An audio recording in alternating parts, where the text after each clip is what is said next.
Assalamualaikum warahmatullahi wabarakatuh.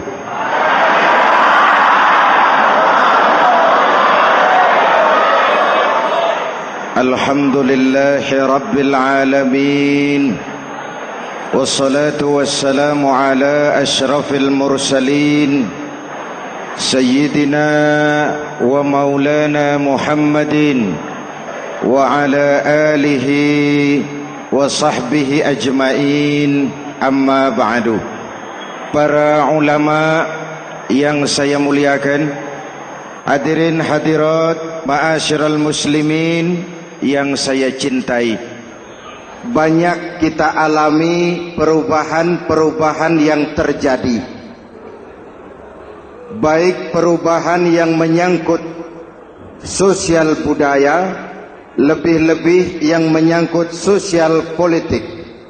Yang tidak banyak mengalami perubahan adalah sosial ekonomi. Bahkan angka kemiskinan kita naik menjadi 3/5 dari total penduduk kita hidup di bawah garis kemiskinan, dan 20% diantaranya miskin mutlak. Perubahan-perubahan yang terjadi menyadarkan kita kepada kebenaran Al-Quran ketika Allah menyatakan wa tilkal ayyamu nudawiluha bainan nas. Hari itu kami putar di antara manusia. Ada saat datang, ada waktu pergi. Ada hari lahir, ada saat kembali, ada waktu dilantik, ada saat menyerahkan jabatan. Hari kami putar di antara manusia dan hidup cuma sekadar menunggu giliran. Soalnya kemudian di tengah perubahan-perubahan yang terjadi begitu cepat, what must we do now?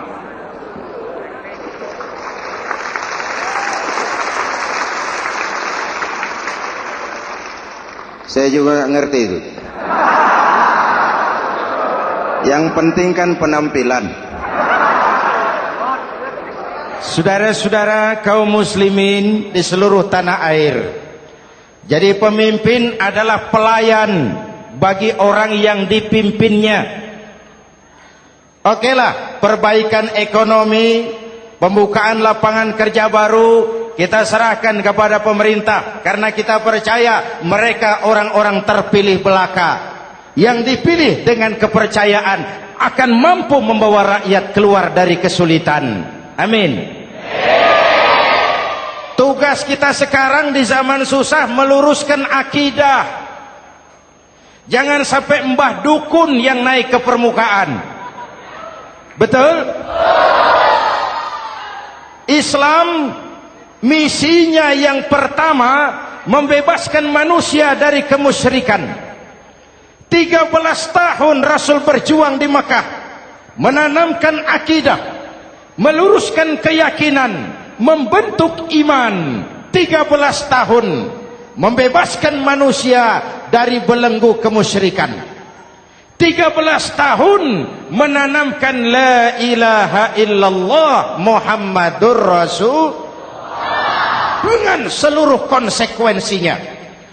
Kalau saya yakin tidak ada Tuhan selain Allah, saya tidak akan minta tolong kecuali hanya kepada Allah. Saya tidak akan pernah takut kecuali hanya kepada Allah. Saya tidak akan menggantungkan hidup kecuali hanya kepada Allah. Saya tidak akan minta rizki kecuali hanya kepada Allah. Saya tidak akan melarikan persoalan kecuali hanya kepada Allah. Kalau konsekuen dengan keyakinan ini, mbah dukun nggak dapat tempat.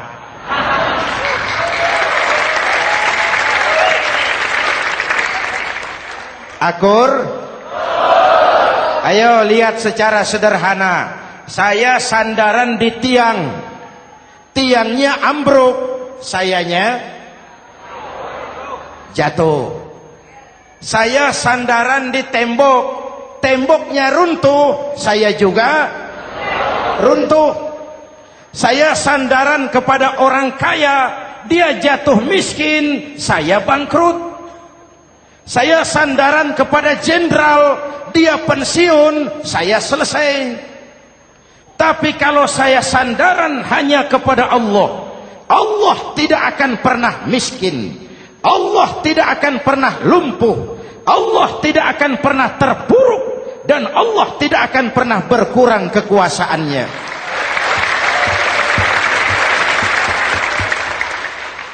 Maka umat Islam, sesulit apapun zaman yang kita hadapi, Allah juga tempat kita bersandar. Jelas? Selama ini kita iman dalam ucapan, tapi sekuler dalam perbuatan. Di masjid ada Allah, di kantor Allah tidak ada, maka korupsi merajalela.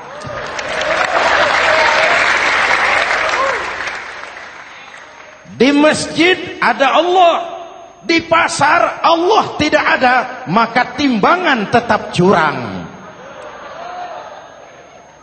Kita iman dalam ucapan, tapi sekuler dalam perbuatan.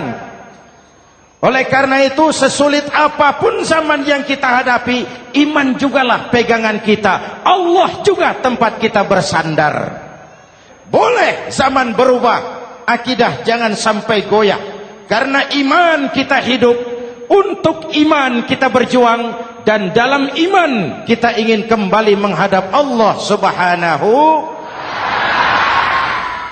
Selama ini manusia Indonesia kita lebih banyak diisi otaknya, hati sering kosong, agama dangkal, akidah rapuh, moral rendah.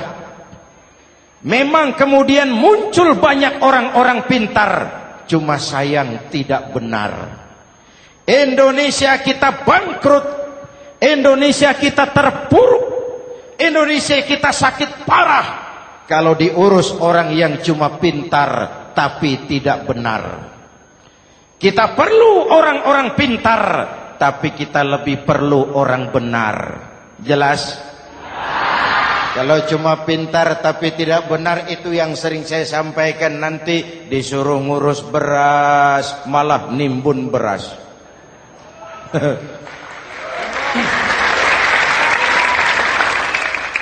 Disuruh ngurus laut malah jadi bajak laut.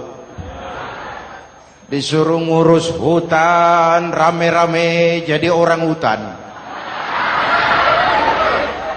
Jutaan hektar hutan Indonesia kita ini merupakan kekayaan sumber daya alam kita yang harus digunakan bagi sebesar-besar kemaslahatan rakyat. Yang disuruh ngurus hukum malah bikin hukum seperti pisau, tajam ke bawah, tumpul ke atas. Jangan heran lalu di masyarakat muncul street justice, pengadilan jalanan, sebagai refleksi dari ketidakpuasan melihat sikap hukum yang sangat berpihak. Kalau yang kecil salah, hukum cepat-cepat ditegakkan.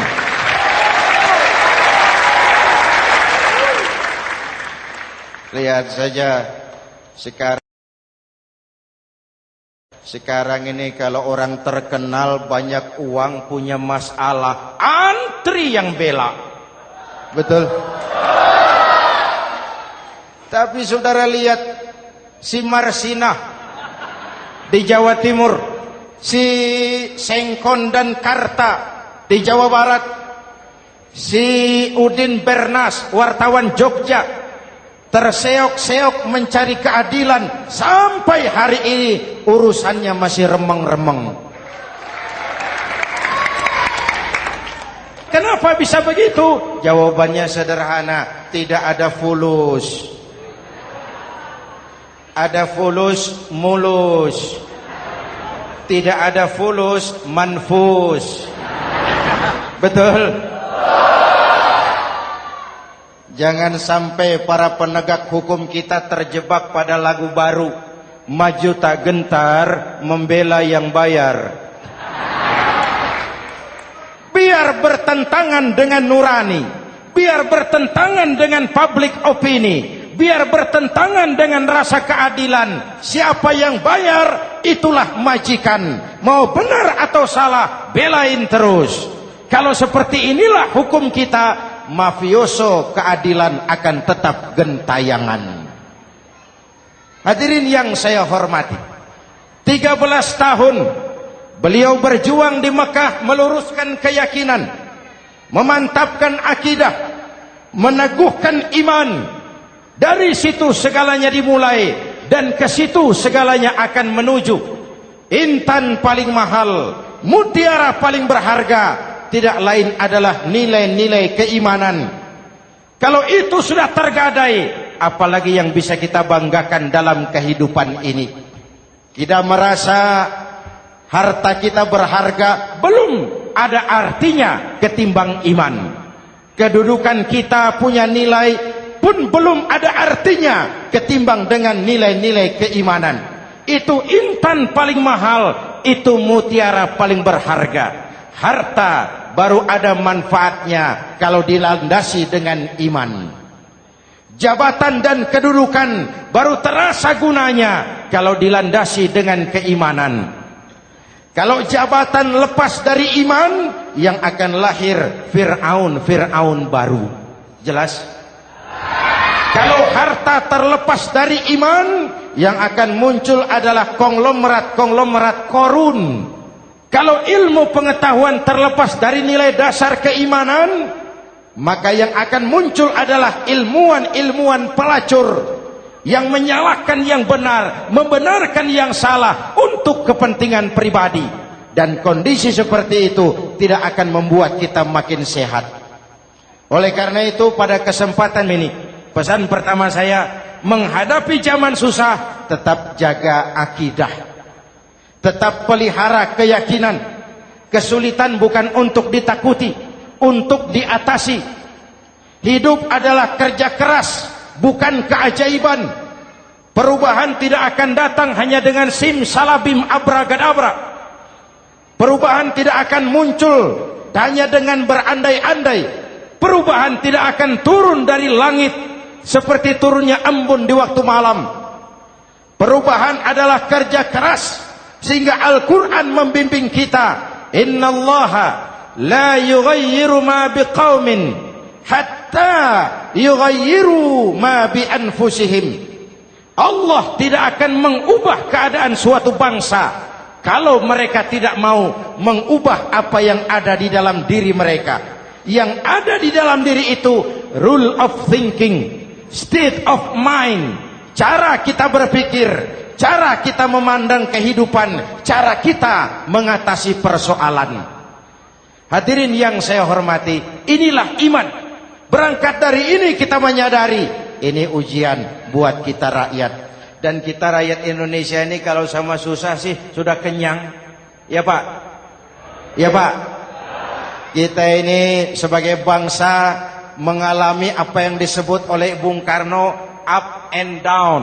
Naik, turun, timbul, tenggelam, pasang, surut. 350 tahun dijajah oleh Belanda, kita susah.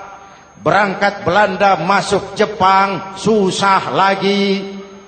Pergi Jepang, datang nikah, susah lagi. Lalu kita merdeka, dirongrong oleh berbagai pemberontakan, susah lagi. Makan bulgur, antri minyak. Lalu PKI berontak, susah lagi. Muncul orde baru, lama-lama susah lagi. Orde baru selesai, naik reformasi, mulai repot nasi, susah lagi.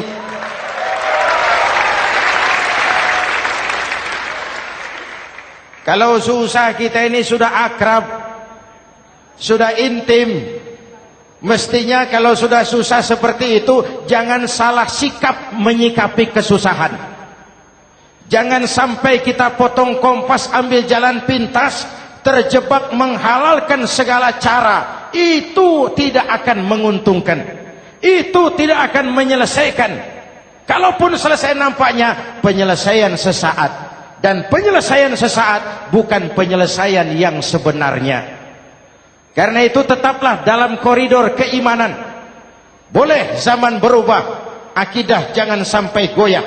Silahkan masa berganti, tapi keyakinan jangan mati. Sekali la ilaha illallah sampai tetes darah paling penghabisan, tetap la ilaha illallah. Sanggup? 3 orang. Sanggup? 21. Sanggup? Kalau sanggup kita harus konsekuen. Saudara-saudara di seluruh tanah air, misi yang kedua dari Islam setelah membebaskan manusia dari kemusyrikan, membebaskan manusia dari ras diskriminasi, mengikat manusia dengan tali akidah. Sebelum Islam datang, manusia dibedakan oleh warna kulit, manusia dibedakan oleh faktor keturunan, manusia dibedakan oleh faktor harta dan benda. Adalah Rasul yang mengajarkan, innallaha la yanzuru ila suwarikum wala ila amwalikum walakin yanzuru ila qulubikum wa a'malikum. Allah tidak melihat potonganmu, Allah tidak melihat hartamu. Yang Allah lihat itu adalah hatimu dan amal perbuatanmu. Jauh sebelum Amerika teriak-teriak membanggakan apa yang mereka sebut sebagai Declaration of Independence, Nabi sudah mengajarkan kepada kita semua, An-nas kulluhum li Adam wa Adam min turab la fadla li Arabiyyin ala ujamiyyin illa bittaqwa. Seluruh manusia berasal dari Adam. Adam diciptakan dari tanah. Tidak ada kelebihan Arab dengan yang bukan Arab kecuali takwanya. Jauh sebelum Amerika mencanangkan bahwa semua manusia dilahirkan sama, that all men are created equal. Jauh sebelum itu Islam sudah membebaskan manusia dari ras diskriminasi. Apa dalam konteks kekinian menghadapi zaman susah tetap jaga kerukunan? Ya Pak, ya Bu, oi Bu, menghadapi zaman susah tetap jaga kerukunan, baik antar umat seagama, antar umat beragama, maupun antar umat beragama dengan pemerintah.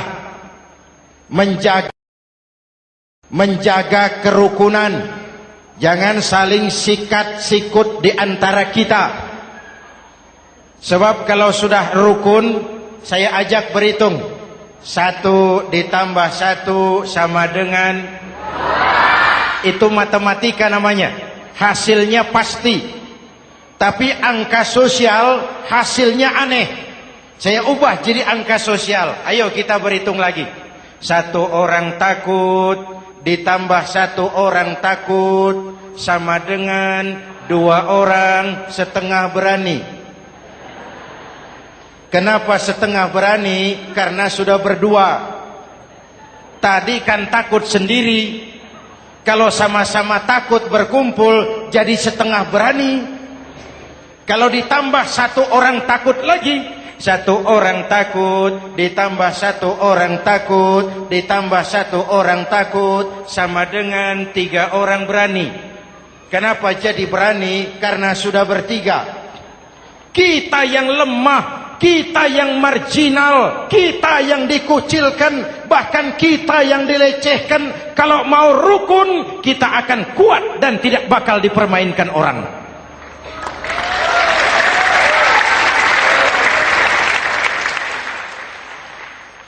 Tapi kalau rukunnya yang satu mau menikam yang lain, saya ajak berhitung lagi.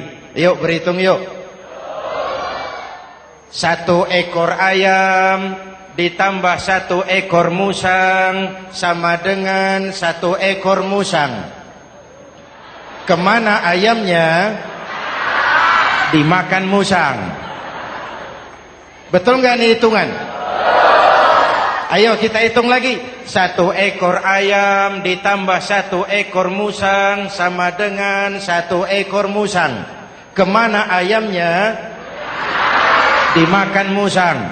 Jadi kalau kita suka kumpul dengan orang yang mau makan kita, selesailah kita.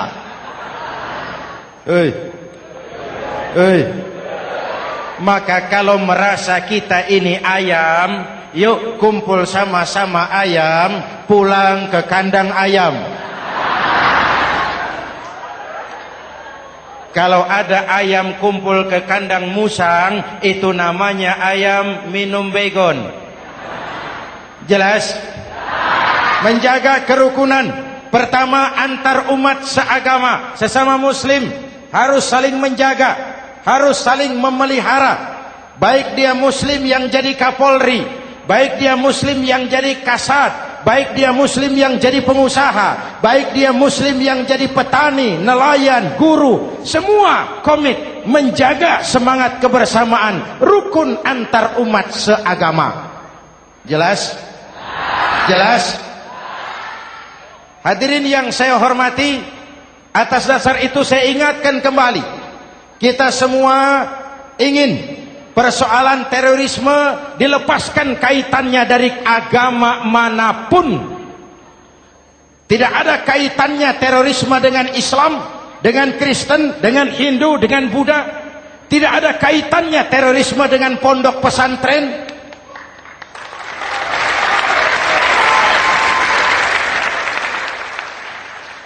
Jangan sampai pesantren jadi kambing hitam.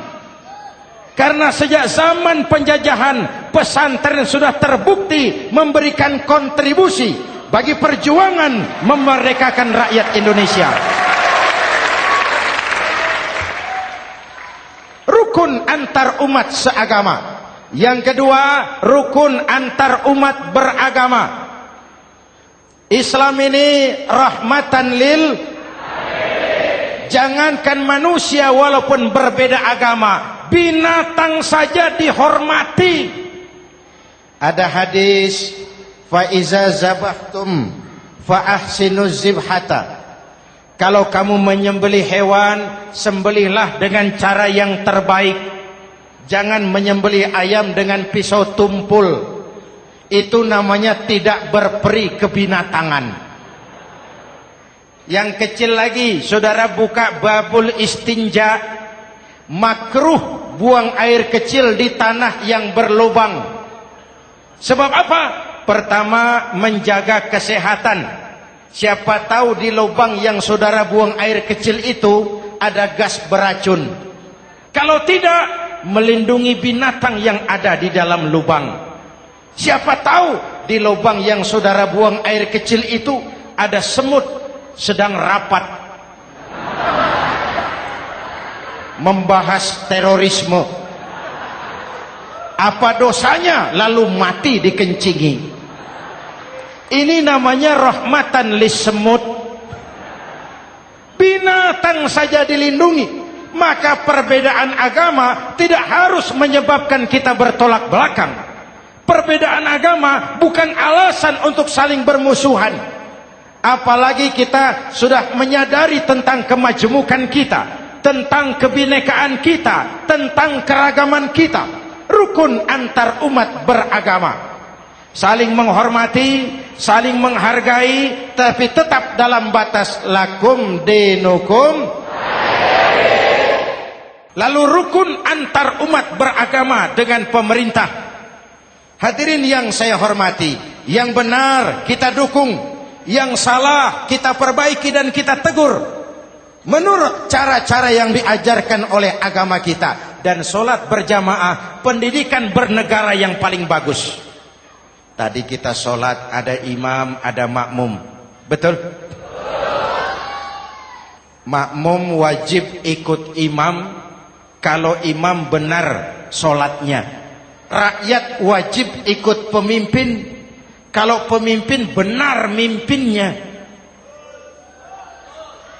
Masyarakat Islam ini loyal. Masyarakat Islam ini bukan pemberontak. Masyarakat Islam ini taat dan setia. Kapan? Kalau imamnya benar. Imam takbir, makmum. Imam ruku, makmum. Imam i'tidal, makmum. I'tidal. Imam sujud, makmum.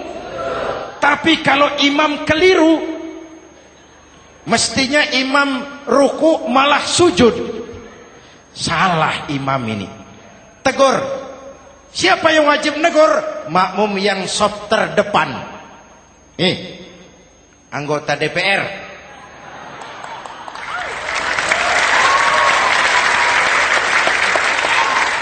Ini wakil-wakil makmum ini, saf di depan ini. Kalau imam keliru, mereka paling tahu. Ngomong. Tegur. Bagaimana negurnya? Ada aturan main.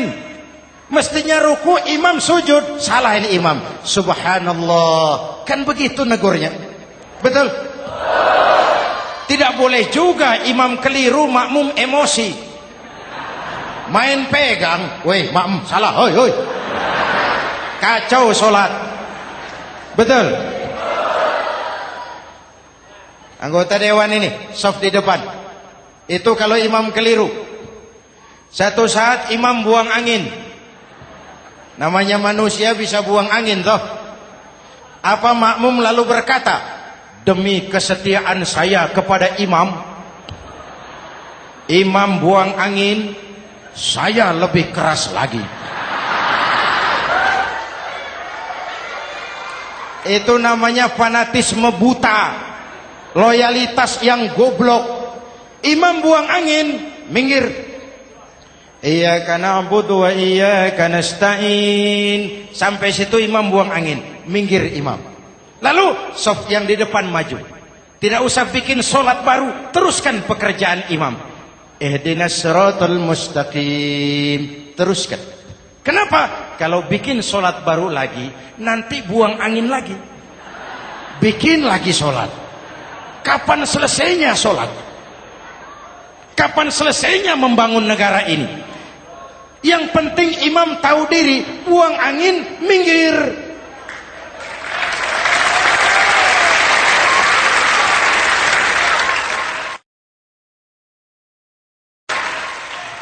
Ini kacaunya sholat berjamaah kita sekarang.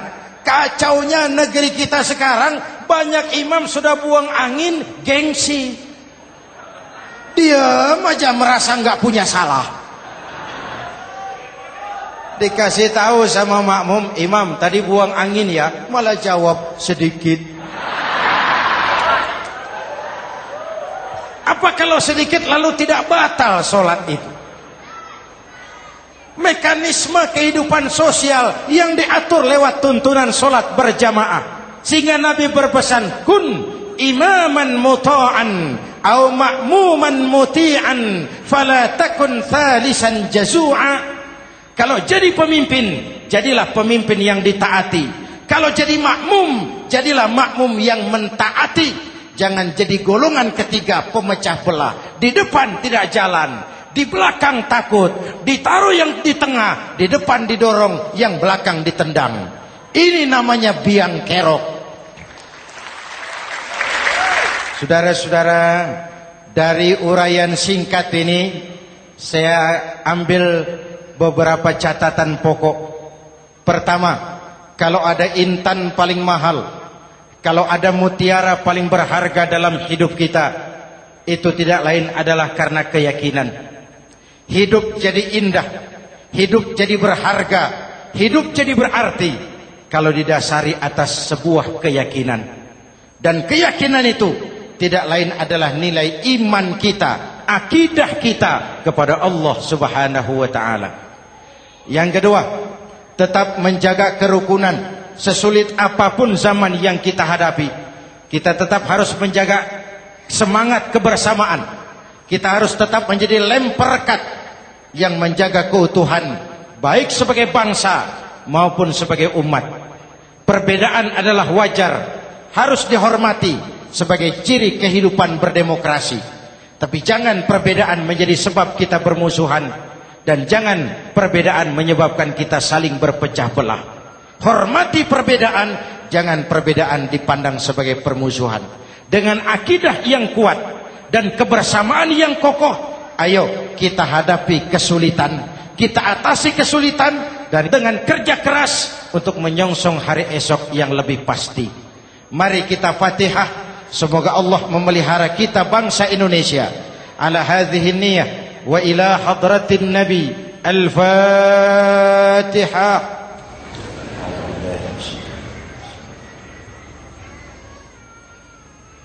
Iyyaka na'budu wa iyyaka nasta'in. Ihdinas siratal mustaqim. Siratal ladzina an'amta 'alaihim. Bismillahirrahmanirrahim. Amin. Alhamdulillahi rabbil alamin. Allahumma salli wa sallim mubarak ala sayyidina Muhammadin wa ala alihi wa sahbihi ajma'in. Allahumma rabbana taqabbal minna salatana wa siyamana wa qiyamana wa takhashu'ana wa ta'abbudana wa tammim taksirana ya arhamar rahimin. Allahumma aslih man fi salahihi salahul muslimin. Allahumma ahlik man fi halakihi salahul muslimin. Allahumma rabbana la tu'akhizna in nasina aw akhtana. Rabbana wa la tahmil alaina isran kama hamaltahu ala alladhina min qablina. Rabbana wa la tuhammilna ma la taqata lana bih wa'fu 'anna waghfir lana warhamna anta maulana fansurna 'alal qaumil kafirin. Allahumma ij'alna minas su'ada'il maqbulin wa la taj'alna minal ashqiya'il mardudin. Afdalu ma qultuhu ana wan nabiyyuna min qabli. La ilaha illallah.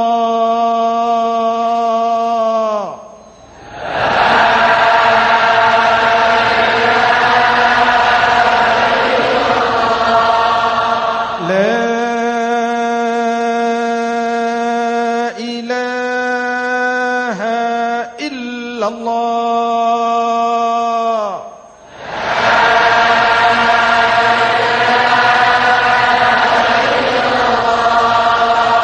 Muhammadur Rasulullah.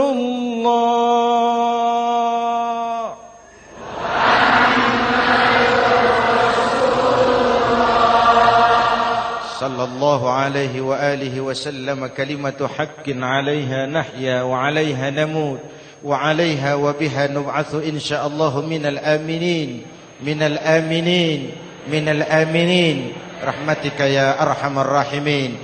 Sallallahu ala sayyidina Muhammad wa ala alihi wa sahbihi ajma'in. Ana rabbika rabbil izzati amma yasifun.